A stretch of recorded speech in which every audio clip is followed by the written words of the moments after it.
trying to be a man, got a fucking player.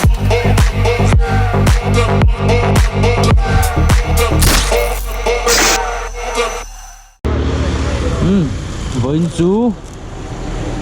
electric scooter thar Okinawa kan te zone ya hi boss ania I am chandama oh hey manuna hi an showroom ania an la titir dawa ma se stock hi jun nei tha ania chuan anom na mun hi lo hriat lo takin hi englo bongkon englo tanga hun thar tanga bongkon theina lampang ania chan mari wes ania la hi cha mari wes pen thlang na kha ni mai ta thamoi pen thlang na chuan ta hen showroom chu lo mal me a thei lo tel khop này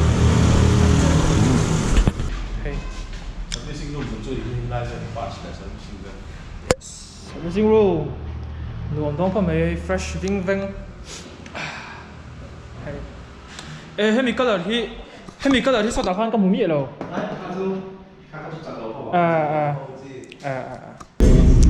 chuan thei hi kan test drive tur chu nia zina instruction sei vel kha chu info box lampang ho kha len cover vek to kha chu in tel vek tho chu ka ringa ke chu khal atak kha ni me kan ti to ai setup chana ngai petrol mang kha chu kan lo tu mang thak me ka battery te easy anh lật nãy ang răng véo hay chú storage compartment chú om lawa nói là hiền mà sẽ hay chú phiệt thiểm ngay battery ha engine về bớt này box ya các khối mắc ăn hi có phốt thế hi phốt MCB không ta thì chọn là nung lẩu cũng ta hi on lẩu chuan có phốt tầm các tao về thì ta bỏ thì hiền scooter hi salak vera là nine alien lawa chuan thì hin mai an model po chelo hle mai kal kha thei tim khur dawin o puyan khal chin pha danga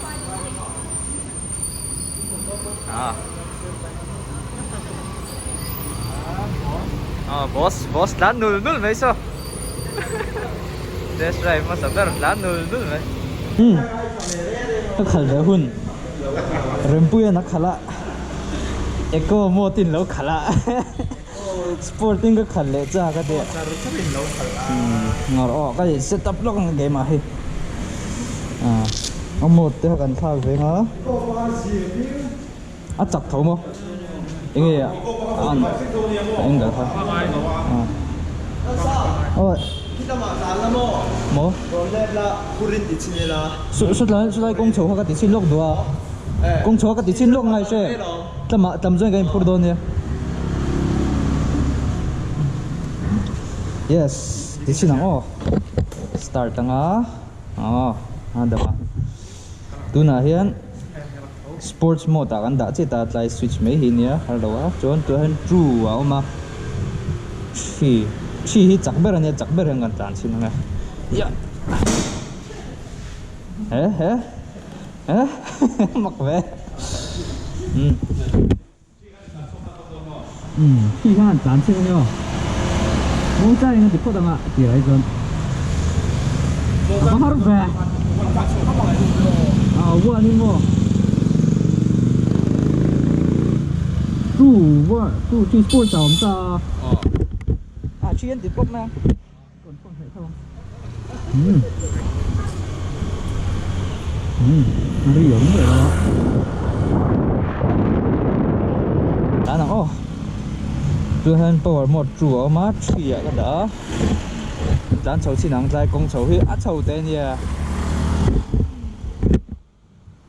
let's go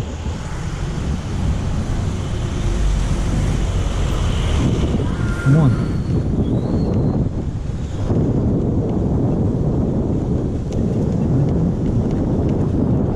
nấu nước đồ bóng sầu đã về núi này speed cái là lâu ạ vuông trần muốn trần đéo sẽ là dấu rẽ muốn tự hay tôi nào phút thôi đó có ở một thì đâu đã niệm lại xin ạ chính là khi cái đã gì á tập cái đó ari ổn thế rồi thì đến đường rồi chưa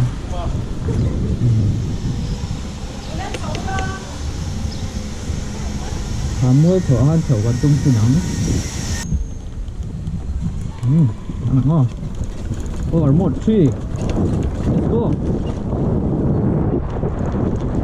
ngồi dầu đón em ơi bạn nhìn nó về chứ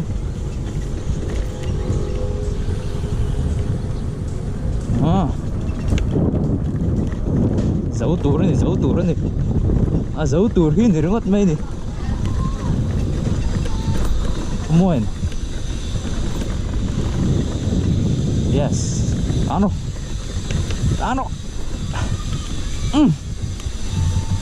For một tree. Kain Karzel. Yes. Yeah. Dấu đón. Rồi mà sẽ phút chúng tôi buổi thang đeo lắc đó nữa ha mua cháu chú dấu phốt ta đây cái này cho sẽ lóc sẽ là cái này ạ chú à hay nên đại ha rất nhiều mà lại mà brake test là hai mấy trái xuống đến bên nó bảo ăn giảm pay dưới chẳng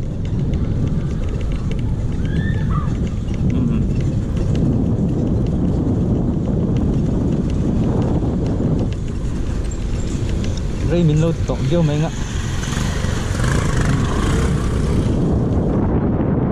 buổi thác khóc mấy tay kiếm ra hết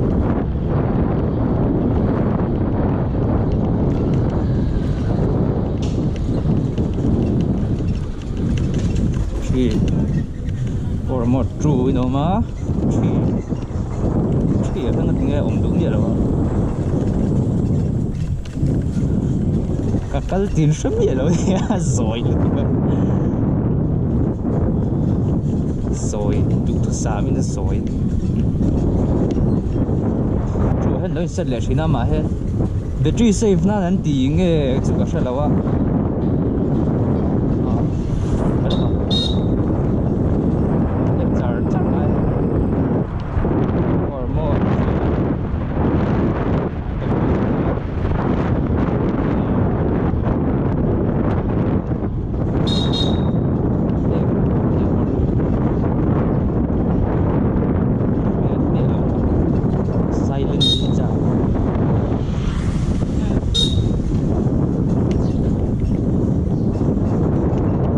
regeneration dia chuk zong kal hian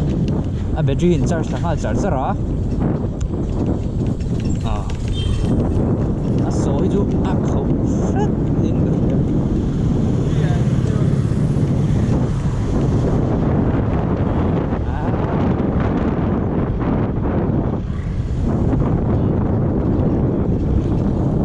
em sẽ ai các camera set thiên min ti bom mấy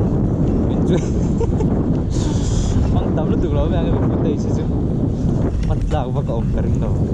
hai chuan dealership pa cái này là sẽ đầu ta cái ta nửa không mấy đầu trong đó mấy em phút xíu hay hiện nhìn nôm ra phát kha lúc đó rồi nó các camera hình nôm lúc tục ăn nghịch là wa nghịch thì đâu có đâu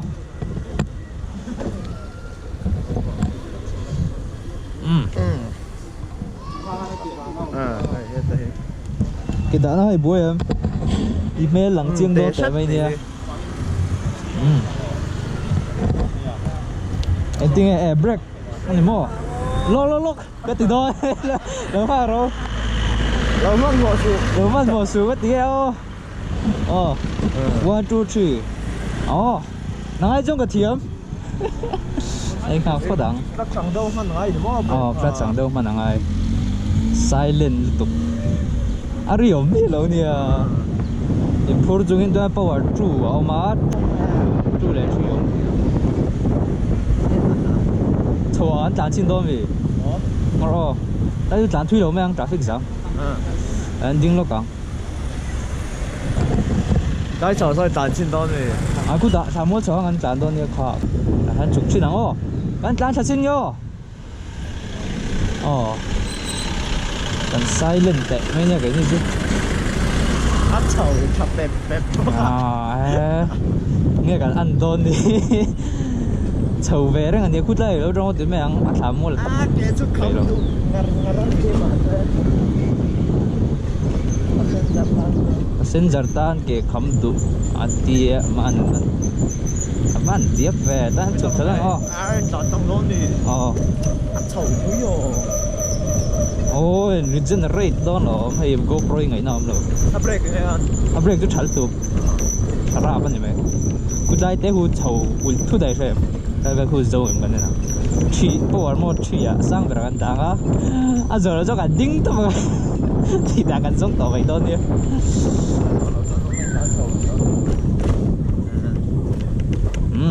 hay ngàn cua lắm á này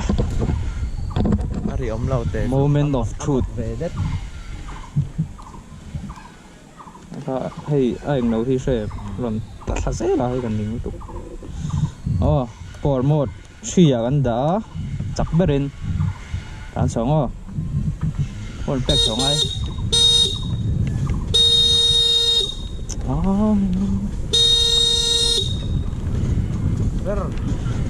chắc ber ngon rồi đây cắt chi đắng đi về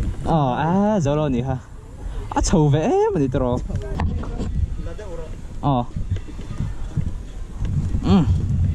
đây về trong hiên nó ready em chỉ ăn đại đó 1 2 3 go come on hey chim thắng mà luôn cái mà dương cái tí nữa yes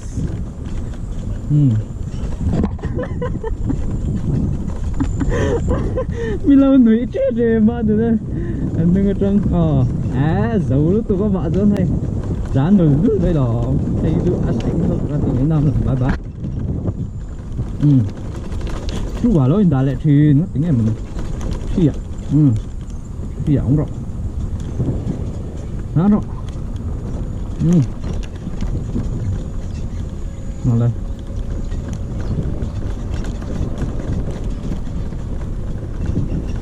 come on bố right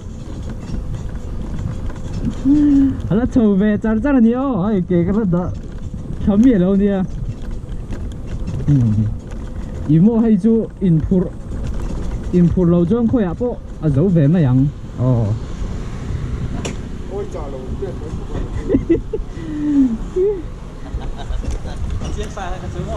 많은 줄 알아 생각 되더라고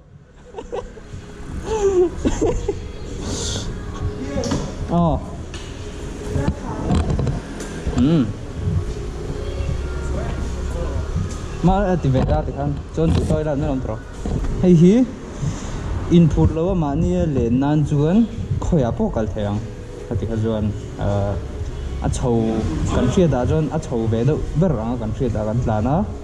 dấu vết mà như lên nan chuan thấy vết mà sẽ input rồi chuan play mình ngày tuồng đâu taถ้าจุนมานี่ adjust เทียมเลยเทียมแล้วมัน input ปุ่นขัดเตียงโชว์ลุตุกอังหัดอินการโดนเอาหนีจวน input เทวักเอ็นตินันหุ่นทาร์จังอ่ะเจมาบอกเข่งดีว่าอินการโดนจวนเทวักอ่ะเตียงโชว์ตู้ลุตุกอังหัดบวยเวดตินันนี่ไหม tông hiếu nè mà nữa tụi nghe làm đòn đòn mấy mà đầm á ready mua lóc lóc anh ông phốt để yêu GoPro kan điểm luôn tụi mà chút nung đều rồi tràn đòn đi yes ai giải thì khác nông máy ít hay thành sấy lóc 哎，水上数 5-6 ni 5-6 ni 5-6 tan join rakal all sam tuk 5-6 ke hi 5-8 kan ya 5-8 tan phê cho all sam tuk mo so mấy chiếc hậu đam bốn nó khẩn thèm mấy chiếc size anh em hi cái đó đấy Tràn thui được lâu lo.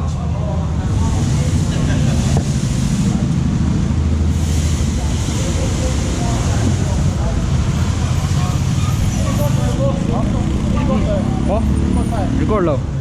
Ada matlan eh. Mấy chiếc size anh em mà hi, mà sẽ chung lắm bằng cái chú patling size. Ada matlan eh.